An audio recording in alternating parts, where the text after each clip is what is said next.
we are in an extremely precarious time for any of these tech giants with the scale of capital investment that they're throwing towards AI these days.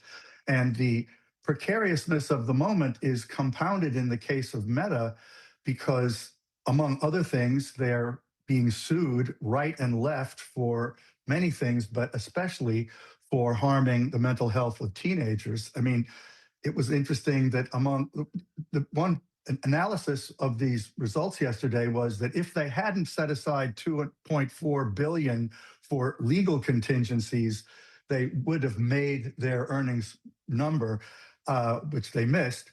So that's a 2.4 billion for most companies would be a really serious problem that you're expecting to pay that kind of money out because of legal settlements. For a company with 60 billion in profits annually, that's not so huge.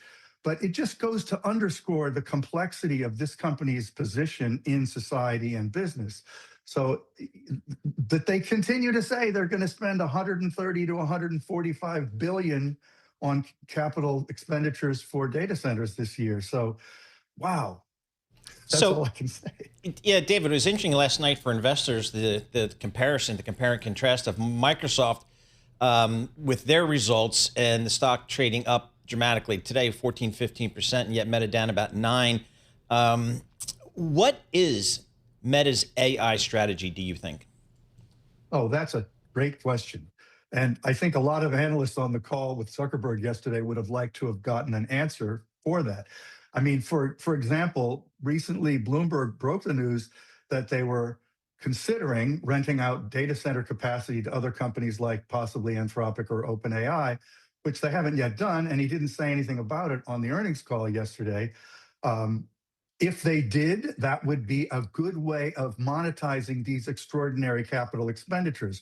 So far, Zuckerberg keeps making funny noises about, hey, we probably have enough uses for this capacity ourselves. That wasn't a clear answer. They have begun charging money for a lot of things they never charged for before. So you can now pay $50 a month and get access to a human if you have a problem with your Instagram. If you don't pay $50 a month, good luck on that. But the answer is, I don't think they fully know because I think they're waiting to see how the whole industry settles out. But I do think that Zuckerberg published a very strident and optimistic op-ed in the Wall Street Journal this week talking about he believes personal superintelligence is going to be the transformative force in the world, and people have to have individual access to that, and big companies can be gatekeepers into that sort of capability. So if you read between all these lines, I think their strategy is they want to more or less compete head-to-head with companies like OpenAI and Anthropic by using advertising to subsidize the offering of free AI services that they believe ultimately will go to individuals all over the world to enhance their lives. That's a long-term statement, but I think that would be a summary of how Zuckerberg thinks about it.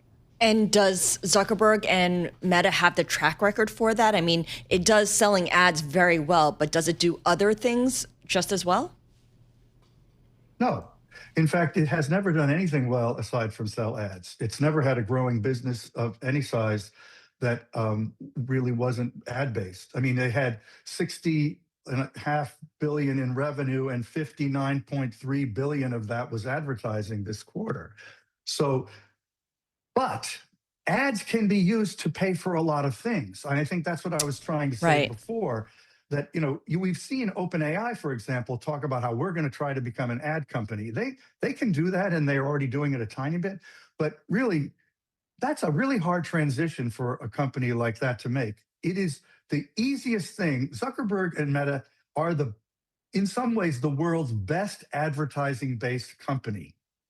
And as they grow in other areas, if they can continue to use that core competence, it could be a tremendous asset in expanding out in the AI arena.